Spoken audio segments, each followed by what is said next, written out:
Hello all, I Zatin welcomes you all to our YouTube channel A to Z Softtech. Here you will get educational videos related to NCERT subjects and technical subjects based on computer science. If you find our videos helpful to you, please like and share the videos, do subscribe the channel and hit the bell icon to get updates about new videos. To get more clarity on the topic, watch the video till the end. Please feel free to post your queries in the comment section just below the video. You can reach to us using our email, WhatsApp and Telegram channel. The link is provided in the description box below the video. You can find our video using hashtag Zatinsa, hashtag A to Z Softtech. Now, let's start with the topic. So, first of all, memory hierarchy.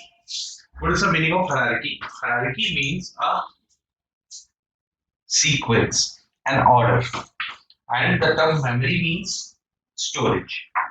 When storage is placed in a specific order, that concept is known as memory hierarchy. Okay. Now, why do we require additional storage? The first question is, what is the requirement of storage? Why we require storage? Now, the simplest answer is that we require storage because we cannot learn or adapt everything. Books की, notebooks की, copies की requirement क्यों होती है? Because सारी चीजें आप learn नहीं कर सकते हो, सारी चीजें दिमाग में नहीं रह सकती है. ओके, और जब सारी चीजें दिमाग में नहीं है तो इसका मतलब आपको कुछ ना कुछ स्टोरेज की रिक्वायरमेंट होगी जहां पर आप उस सारे डेटा को स्टोर करेंगे. So that storage is known as memory. Similarly अगर आप कोई चीज याद भी कर रहे हैं, कोई कॉन्सेप्ट है, कोई न्यूमेरिकल है, कुछ भी है, कोई डेटा है, अगर आप उन्हें याद भी करना चाहते हैं अगर उसको, तब भी आपको मेमोरी की रिक्वायरमेंट है. बिकॉज याद करने का मतलब क्या है? उसको आपने अपने ब्रेन में प्लेस किया है, माइंड में रखा है. It mean that is also a storage. वो भी एक स्टोरेज ही है. Now it is more economical to use low cost storage to serve as a backup for storing information that is not currently used by CPU. What is the meaning of this? Now, there are so many storage available, like some storage are very economic, means less in cost, some are very high in cost. Okay, so it is advisable that you will use a low cost memory. Low cost memory why? Because जितनी ज़्यादा cost अगर आप किसी device की memory की ज़्यादा cost लेंगे तो वो उतना ही ज़्यादा महंगा होगा एंड उसकी इम्प्लीमेंटेशन उतनी ही डिफिकल्ट होगी. जितनी ही डिफिकल्ट इम्प्लीमेंटेशन आप यूज करेंगे उतना ही आपका सिस्टम कॉम्प्लिकेट करेगा. एंड कॉम्प्लिकेटेड सिस्टम की जो परफॉर्मेंस है वो रिड्यूस हो जाती है. Performance of a complicated system is reduced. Okay, so backup के लिए, डेटा को स्टोर करने के लिए क्या किया? एक less amount of memory use की as per their cost. Now there are two types of memory in the system. Computer system की अगर हम बात करते हैं, there are two types of memory. First is main memory and second is auxiliary memory. First is main memory and second is auxiliary memory. What is main memory? Main memory is it used to communicate directly with CPU. It used to communicate directly with CPU. ये CPU के साथ directly connection में रहती है. And जो भी current execution, जो भी current processing है, वो सारी की सारी main memory में होती है. Main memory is also known as RAM. Okay? Main memory is also known as RAM. It stores only the program. It stores only the program or data which is currently in the execution. जो भी अभी execution में होगा at right now presently, सिर्फ उतना ही data main memory में रहेगा, उसके अलावा बाकी डेटा मेन मेमोरी में नहीं रहेगा. सो बाकी सारा डेटा कहाँ रहेगा? वो रहेगा auxiliary memory. Auxiliary memory is a secondary storage or a backup storage. It provides backup storage. Okay. For example, CD drive, magnetic disk, magnetic tape, DVD. ये सब क्या है? ये सब auxiliary memory है. Hard drive, hard disk जो होती है, that is also auxiliary memory. SSD, that is also auxiliary memory. ये basically auxiliary memory क्या होती है? इसमें directly execution नहीं होती. ये सिर्फ बैकअप के लिए यूज की जाती है. मोर ओवर ज्यादा डेटा स्टोर कराने के लिए यूज की जाती है. Okay. Now we will talk about memory hierarchy. It means in a particular order arrange all the available memory in an order. Order उनका स्टोरेज एरिया हो सकता है, ऑर्डर उनका रिस्पॉन्स टाइम हो सकता है, ऑर्डर उनका कॉस्ट हो सकती है, ऑर्डर उनके साइज हो सकती है, एनीथिंग. किसी भी एक ऑर्डर में आप मेंटेन करें. Now the most important thing is, जरूरी नहीं है जिसकी कॉस्ट ज्यादा है वो मेमोरी ज्यादा स्पेस दे या वो मेमोरी ज्यादा फास्ट हो. Okay. There is no like ऐसा कोई बाउंडेशन नहीं है. ज्यादा महंगी चीज है तो वो अच्छी होगी या ज्यादा स्पेस देगी. ओके. फॉर एग्जाम्पल अगर हम बात करते हैं रैम की, तो रैम आती है 3,000 रुपए में. जैसे 2,000 रुपए की, 3,000 रुपए की, 2,500 रुपए की, 5,000 रुपए की, अलग अलग रैम के अलग अलग कॉस्ट है. और स्टोरेज कितनी देती है? 2 GB, 3 GB, 4 GB. Whereas अगर आप एक डीवीडी लेते हैं मार्केट से, blank DVD, that DVD will cost you around 50 rupees and it will give you the storage of 5 GB. Okay. RAM से ज्यादा स्टोरेज दे रही है but response time of DVD is much much higher than the RAM. Also, the purpose of RAM is something else and the purpose of DVD is something else. The data written in RAM is temporary. Means जैसे power of करेंगे RAM अपने आप flush out हो जाएगी, blank हो जाएगी. But एक बार अगर आपने डीवीडी में कोई डेटा लिख दिया तो वो परमानेंट रहेगा अनटिल अनलेस जब तक डीवीडी सही है तब तक वो डेटा आप उसमें से रीड कर सकते हो. सो अलग अलग मेमोरी यूनिट की अलग अलग एडवांटेज है, अलग अलग यूसेज है. तो first of all auxiliary memory का एग्जांपल देखते हैं. ऑक्सिलरी मेमोरी में यहाँ पर लिखे गए magnetic tape, magnetic disk. Okay. You can also mention optical disk, Blu-ray disk, optical disk and Blu-ray disk. Blu-ray disk भी ऑप्टिकल डिस्क में आता है. ऑप्टिकल डिस्क का मतलब क्या है? CD and DVD. एक्चुअल में उसको सीडी और डीवीडी नहीं बोलते, उसको CD ROM and DVD ROM बोलते हैं. Because compact disk read only memory and DVD is dual video disc read only memory. Now this auxiliary memory is connected with IO processor. This auxiliary memory is connected with IO processor. That IO processor is connected with main memory. Now it is another kind of memory. Main memory is RAM. Okay. The capacity of auxiliary memory is much higher than the capacity of main memory. मतलब main memory में जितना data store करेंगे उससे बहुत ज्यादा data हम auxiliary memory में store कर सकते हैं. Now main memory is connected with cache memory. Main memory is connected with cache memory. Cache is known as high speed memory. Cache is known as high speed memory, whereas the storage of cache is much less than main memory. ध्यान से समझिए इसको. Storage की अगर हम बात करते हैं ऑक्सिलरी में सबसे ज्यादा storage, then main memory, then cache memory. Okay. Now अगर हमारे पास बड़ी स्टोरेज ऑलरेडी अवेलेबल है तो ये छोटी स्टोरेज यानी कि मेन मेमोरी की क्या रिक्वायरमेंट है? चलिए मेन मेमोरी एग्जीक्यूशन के लिए चाहिए. Then what is the benefit of this cache memory? This cache memory works as a buffer. This cache memory works as a buffer. Why? The speed of main memory is much slower. ध्यान से सुनिए please. Listen carefully. The speed of main memory is much slower than the speed of processor. मतलब RAM की जो speed है वो processor की speed से, प्रोसेसिंग स्पीड से बहुत कम है. अगर मेन मेमोरी से प्रोसेसर को कोई डेटा दिया जा रहा है, मेन मेमोरी से प्रोसेसर कोई डेटा रीड कर रहा है, तो वो डेटा मेन मेमोरी की स्पीड से ही रीड होगा। जो मेन मेमोरी जिस फ्रीक्वेंसी पे काम कर रहा है उसी फ्रीक्वेंसी पर वो डेटा को ट्रांसफर करेगा। So on the same part उतनी देर तक के लिए प्रोसेसर जो है वो खाली रहेगा, बिकॉज स्लो स्लो डेटा आ रहा है। फॉर एग्जांपल आपको कोई डेटा एक्सेस करना है या कोई भी काम आपको करना है और उसके अंदर आपको बहुत स्लो स्लो इनपुट मिल रहा है, in that case what will happen, आपका जो टाइम है वो वेस्ट होगा। सो to overcome this problem to overcome this problem, the cache memory is used. Cache memory use की जाती है। कैशे मेमोरी क्या करेगी, मेन मेमोरी से डेटा ले लेगी। कैशे मेमोरी क्या करेगी, मेन मेमोरी से इस डेटा को लेकर कैशे में स्टोर किया जाएगा।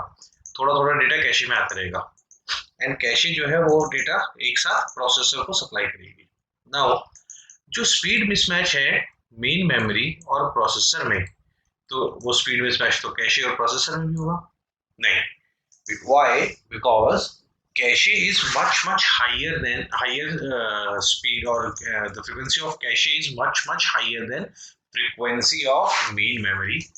The frequency of cache is nearly equals frequency of cache on which the cache works basically is nearly equals to the frequency of processor. Means processor की frequency और cache की frequency लगभग similar होती है। Okay, now जब frequency similar है दोनों की, जब प्रोसेसर की और कैशे की फ्रीक्वेंसी सिमिलर है, इन दैट केस जो डेटा प्रोसेसिंग में टाइम वेस्ट होना था, जो डेटा प्रोसेसिंग में टाइम वेस्ट होना था मेन मेमोरी के साथ, अब वो टाइम वेस्ट नहीं होगा। Okay, clear? Yes. In this case, we have discussed auxiliary memory, main memory and cache memory. तीन तरह की मेमोरी हमने डिस्कस करी अभी। Apart from that, processor registers are also there. Processor registers जो processor का part होते हैं, that are known as processor registers. Okay, that are also there. Processor register क्या करते हैं, वो भी एक तरह की मेमोरी है, but very less in space. very less in space. Okay, processor registers की अगर हम बात करें, but very high in speed. Processor registers are very high in speed, more than cache. Cache से भी ज्यादा स्पीड होती है प्रोसेसर रजिस्टर की, बिकॉज फर्स्ट वो प्रोसेसर का पार्ट होते हैं, पहली बात तो। सेकेंड, वो स्मॉलर मेमोरी होती है, प्रोसेसर का पार्ट होती है, प्रोसेसर के पास होती है, तो प्रोसेसर की फ्रीक्वेंसी पर ही काम करती है। ओके, प्रोसेसर की फ्रीक्वेंसी पे काम करती है, तो यानी कि फास्ट काम करेगी, स्पीडी काम करेगी। ओके, बट अगर हम इनके रिस्पॉन्स टाइम को देखें, तो मैक्सिमम रिस्पॉन्स टाइम किसका होगा, सबसे ज्यादा रिस्पॉन्स टाइम होगा ऑक्सिलरी मेमोरी का। सबसे ज्यादा रिस्पॉन्स टाइम का मतलब क्या होता है, कितनी देर में डेटा को रिवर्ट कर रहा है। आपने कमांड दिया, मुझे डेटा चाहिए, उस डेटा का रिस्पॉन्स कितनी देर में आएगा, वो टाइम सबसे ज्यादा कौन लेगा, auxiliary memory. Okay, secondary storage. उसके बाद रिस्पॉन्स टाइम ऑक्सिलरी से कम किसका होगा, मेन मेमोरी का। मेन मेमोरी से कम किसका होगा, कैशे मेमोरी। और कैशे मेमोरी से कम यानी कि सबसे तेज कौन सी होगी, प्रोसेसर रजिस्टर्स। ऑक्सिलरी मेमोरी की अगर हम बात करें, तो ऑक्सिलरी मेमोरी में भी क्लासिफिकेशन की जा सकती है। जो हार्ड ड्राइव है, हार्ड ड्राइव की स्पीड सीडी या डीवीडी से बहुत ज्यादा होती है। सो अगर आप हार्ड ड्राइव यूज कर रहे हो कोई डेटा सेव करने के लिए, या SSD solid state drive is faster than hard drive. Hard drive is faster than CD drive. Okay, so अगर आप ऑक्सिलरी में भी क्लासिफिकेशन करेंगे, तो मैग्नेटिक टेप सबसे लास्ट में आएगा, मतलब मैग्नेटिक टेप सबसे स्लो है।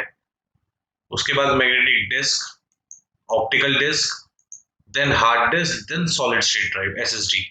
ऑक्सिलरी में को भी अगर आप क्लासिफाई करते हैं तो। Okay, magnetic tapes are the slowest one.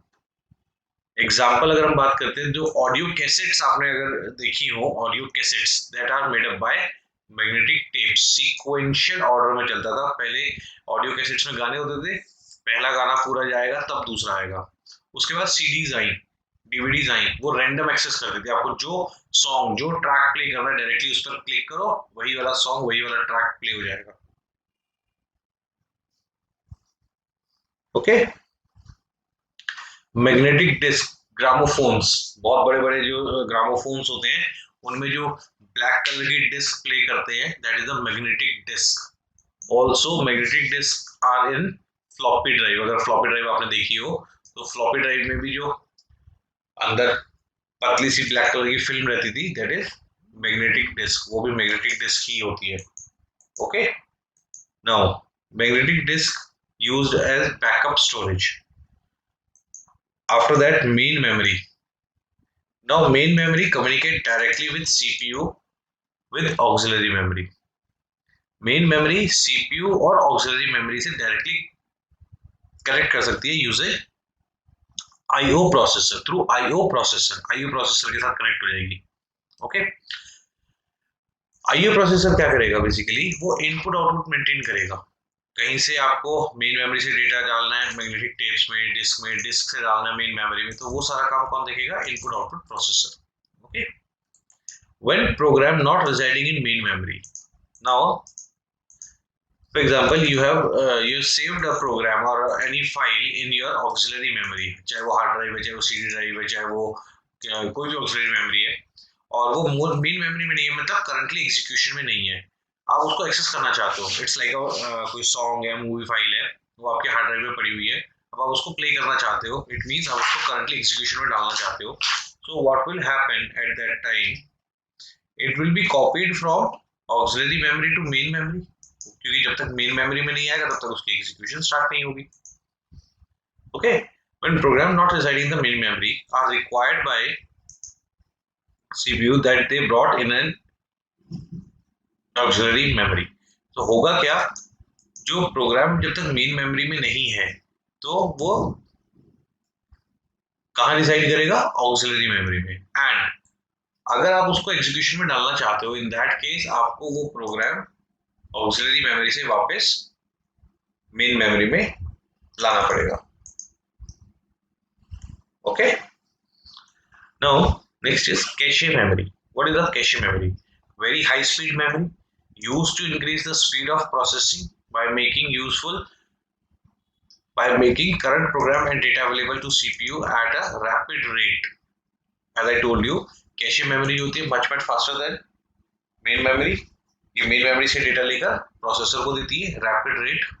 Okay. It is also use to compensate for speed difference, क्योंकि दोनों एक स्लो है एक फास्ट है, तो उनके जो स्पीड का डिफरेंस है उसको कंपनसेट करने के लिए हम कैशे मेमोरी यूज करते हैं between main memory access time and processor logic.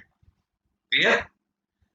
Technique use to compensate for mismatch in operating speed is to employ an extremely fast small cache between CPU and main memory। means एक technique है, cache memory क्या है, technique है जो दो devices के बीच का speed mismatch को कम करने के लिए यूज किया जाता है। जो कैशे है वो स्मॉल इन साइज होती है, एक्सट्रीमली फास्ट इन स्पीड होती है, whose access time is very much close to processor। access time means response time। Okay. वो प्रोसेसर के क्लॉक साइकिल के इक्वल रहता है। In general we used to tell that FSB, front side bus। Okay. जो frequency होती है ना 1 gigahertz, 5 gigahertz, 2 gigahertz, ये फ्रीक्वेंसी है ऑन विच प्रोसेसर वर्क्स, और प्रोसेसर जिस फ्रीक्वेंसी पे काम करता है उसी के आसपास की फ्रीक्वेंसी पर कैशे काम करती है। Okay. It is used for storing segments of programs currently being executed in CPU। Segments mean parts। Processor में जो भी एग्जीक्यूशन हो रहा है उसका स्मॉल स्मॉल पार्ट कैशे में रहता है। टेम्परेरी डेटा, कौन सा, जो भी frequently needed in present calculation, जो कैलकुलेशन में अभी चाहिए वो सारा का सारा कैशे के पास है। बेसिकली कैशे क्या है, एक तरह का मैनेजर है जो, या प्रोवाइडर कह सकते हैं, जो सीपीयू को सारा डेटा प्रोवाइड कर रहा है, जो जो सीपीयू को चाहिए। सीपीयू इधर उधर से नहीं ढूंढेगा, सिर्फ कैशे से लेगा, हर जगह से जहां से जो लेना है वो कैशे मेंटेन करेगा। Okay, once the operation is completed, listen carefully, once the operation is completed, all the data from cache से निकलकर it will be mapped into main memory, then from main memory it will goes into auxiliary memory. Okay, now what is the IO processor? IO processor, it transfers data between auxiliary memory and main memory. Main memory और auxiliary memory के बीच में जो data transfer होना है that will be done by IO processor. As storage capacity of memory increases, storage capacity of memory increases, cost per bit for storing information decreases. Now understand this, storage space increases and cost decreases. How? अगर आप bit by bit calculation करते हैं, if you calculate bit by bit, अगर 10 bit का data store करना है, सिर्फ 10 bit का डेटा, तो उसके लिए जो मेमोरी की रिक्वायरमेंट होगी ओनली 10 बिट्स डेटा, वो ज्यादा होगी रादर देन 7000 बिट्स और 10,000 बिट्स. अब देखिए, अगर आप रैम लेते हैं तो रैम की कॉस्ट थाउजेंड्स में होती है, अगर आप सीडी और डीवीडी लेते हैं तो उसकी कॉस्ट रुपीज में आ जाती है, 1000 से घट के रुपीज में आ जाती है. ओके, और ज्यादा अगर आप कॉस्ट बढ़ा देंगे, ऑडियो कैसेट्स वगैरह तो और भी सस्ती हैं. नाउ ऐसा क्यों होता है? बिकॉज जितना ज्यादा डेटा अगर आप एक साथ स्टोर करेंगे, आपने डेटा स्टोर करना है, पेन ड्राइव अगर आप लेते हैं तो बड़ी पेन ड्राइव आपको ज्यादा सस्ती मिलती है rather than small one, because एक ही तरह की इम्प्लीमेंटेशन आपको करनी है. Okay, so greater the storage area, greater या larger the storage area, inexpensive the storage device. इन सबके रिलेशंस आ सकते हैं, ध्यान से समझिए. जितना ज्यादा स्टोरेज एरिया होगा उतनी ही उसकी कॉस्ट कम होगी, बट जितना ज्यादा स्टोरेज एरिया होगा एक्सेस टाइम भी उतना ही ज्यादा होगा. एक्सेस टाइम उतना ज्यादा होगा मींस अगर आप रैम की बात करते हो तो रैम फास्ट होगी सीडी से, बट सीडी जो है वो फास्ट होगी मैग्नेटिक डिस्क से या मैग्नेटिक टेप से. Why so? Because magnetic disk और मैग्नेटिक टेप में तो सीडी से भी ज्यादा डेटा आता है. ओके, सो ऑक्सिलरी, सो अगर हम कंपैरिजन देखें तो ऑक्सिलरी मेमोरी क्या होगी? Large in space, less in cost, more in access time. Cache memory देखें, small in space, quick, fast, okay, but expensive. Quick होगी, फास्ट होगी, बट एक्सपेंसिव भी होगी. क्लियर हुआ?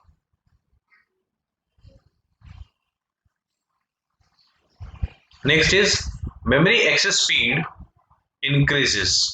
जैसे जैसे मेमोरी को एक्सेस करेंगे तो उसकी जो रिलेटिव कॉस्ट है वो भी इंक्रीज करेगी. यहां पर जो मेमोरी की बात हो रही है वो सिर्फ मेन मेमोरी की बात हो रही है. मींस अगर आप चिप बेस्ड पेन ड्राइव है, रैम है, रोम है, कैशे है, प्रोसेसर रजिस्टर है, अगर उनमें से आप किसी चीज को बढ़ा रहे हो तो उसकी कॉस्ट भी कहीं ना कहीं रिलेट करेगी. ऐसा नहीं है कि 2 GB की पेन ड्राइव भी उतने की है, 20 GB की भी, 200 GB की और 2000 GB की, कहीं ना कहीं उनकी कॉस्ट का जो इम्पैक्ट है वो उसकी स्टोरेज पर पड़ेगा. Now what is the goal basically? अब मेमोरी का आपने इतना पढ़ा तो गोल क्या समझ में आता है, इसका जो टारगेट है वो क्या समझ में आता है कि हम एक ऐसी मेमोरी बनाएं या मेमोरी जो है वो ऐसी होनी चाहिए बेसिकली जो क्विक हो, फास्ट हो, रिलायबल हो एंड ऑल्सो चीप हो. So highest possible average access speed while minimizing total cost of entire memory system. Okay? Clearly समझ में आया? गोल क्या रहेगा? गोल इज लाइक एक ऐसी मेमोरी डिजाइन करें जिसकी कॉस्ट कम हो, रिस्पॉन्स टाइम अच्छा हो, रिलायबल हो, सेफ हो.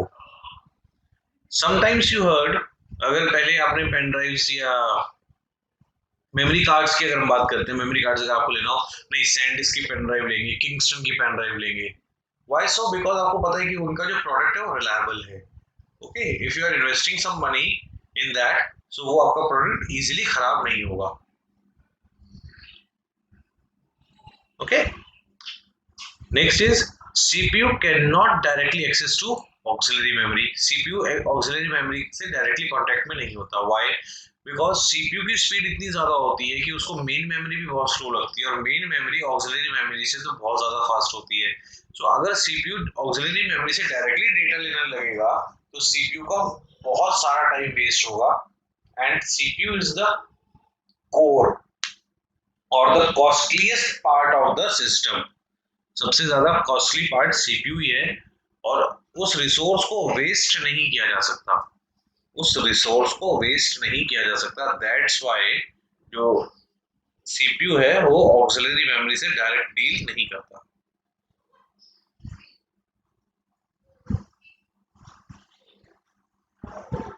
Clear? Next is access time ratio. Access time ratio means दो मेमोरी हैं अलग अलग, memory A, memory B. The access time of A and access time of B, the ratio between them is known as access time ratio. And the access time ratio of cache and main memory, का जो ratio है that is 1:7. means you can say that the cache is 7 times faster than main memory. Cache is 7 times faster than main memory. Okay, cache is 7 times faster than main memory. Auxiliary memory average access time is usually 1000 times that of main memory. So जो auxiliary memory है वो main memory से 1000 times slow होती है. Main memory cache memory से 7 times slow होती है. Cache memory जो है वो नियरली प्रोसेसर के इक्वल होती है. सो इन जनरल अगर देखा जाए प्रोसेसर और ऑक्सिलरी मेमोरी का अगर रिलेशन निकाला जाए तो that will be around 7 to 8000. ये डिफरेंस आएगा एक्सेस टाइम का. जो डेटा प्रोसेसर जिस रेट पर, जिस स्पीड पर ट्रांसफर करेगा और जिस रेट पर, जिस स्पीड पर ऑक्सिलरी मेमोरी डेटा देगी, उन दोनों में फर्क है around 7 to 8000 times. Okay, next is block size. Block size in auxiliary memory ranges from 256 to 2048. 256 to 2048. Now what does that mean? Block means memory अगर है तो मेमोरी का मतलब ये नहीं कि पूरा पूरा एक कंप्लीट डेटा है, जो है एरिया है, और उस एरिया में जहां भी आपको जैसे जो लगे वो आपने वहां वैसे पुट कर दिया. नो, मेमोरी है इट मींस मेमोरी को भी आपने क्लासिफाई किया होगा. It's like a geographical area. आपका जैसे घर होता है, लोकेशन होती है, इन दैट केस एक सेक्टर होगा, सेक्टर के अंदर ब्लॉक होंगे, ब्लॉक के अंदर वार्ड होंगे, तो वो अलग अलग मेंटेन किया जाता है. इसी तरीके से जो मेमोरी है उसमें भी ब्लॉक, ट्रैक, सेक्टर, ये सारी चीजें होती हैं. Now size of blocks, size of track, size of sector, that depends memory to memory. Okay, सबका सेम नहीं होता. ओके, किन्हीं दो का सेम हो भी सकता है, किन्हीं दो का अलग भी हो सकता है. तो that depends on memory to memory. In general auxiliary memory, मतलब ऑक्सिलरी मेमोरी का मतलब क्या हो गया, जो सीडी, हार्ड ड्राइव वगैरह ये सब होती हैं, इन सब में जो ब्लॉक साइज होता है that will ranges from 256 to 2048 words. 256 to 2048 words. Words क्या है? Word, what is the word? Word is basically a data bit. Okay, जैसे बिट होती है 1 बिट, 8 बिट को एक साथ लिखते हैं that will be a byte. Okay, 2 byte को एक साथ लिखते हैं that will be a word. 2 byte is word. So block size of auxiliary memory is ranges from 256 to 2048 words. मतलब 2048 वर्ड्स का एक ब्लॉक बनेगा. Whereas cache block size, cache में जो हमने ब्लॉक्स डिवाइड करेंगे वो 1 से 16 वर्ड्स तक करेगा. ऐसा इसलिए बिकॉज ऑक्सिलरी मेमोरी का जो साइज है वो बहुत ज्यादा है as compare to cache. Cache का साइज बहुत कम लिया हमने, कुछ एमबीज में होती है. आजकल के जो लेटेस्ट प्रोसेसर्स हैं उनमें जो कैशे है that will be around 8 MB और 16 MB cache. Just 8 MB cache, सिर्फ 8 MB की या 16 MB की कैशे होती है. अब जो लेटेस्ट प्रोसेसर्स आ रहे हैं उनमें भी।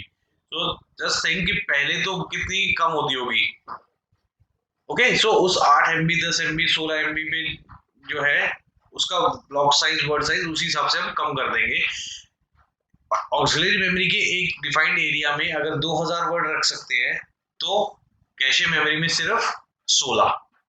इट मीन जो सिर्फ एग्जीक्यूशन में होंगे अभी करंटली और जरूरी होंगे सिर्फ वही डेटा कैशे में रखा जाएगा, नॉट मोर देन दैट। जैसे ही करंट प्रोसेसिंग खत्म होगी तो डेटा को कैशे से हटाकर वापस मेन मेमोरी में डाला जाएगा and that process is known as mapping. ध्यान रखिएगा, that process is known as mapping. आगे डिटेल आपको अगले लेक्चर्स में मिलेंगी, जो मैपिंग है, cache mapping and other things. बहुत इंपॉर्टेंट टॉपिक है। Okay, Well, this is all for today. Thank you very much for your patience listening. Please feel free to ask for queries. You can find our contact information in the description box just below the video. Thank you once again. Have a nice day. Thank you.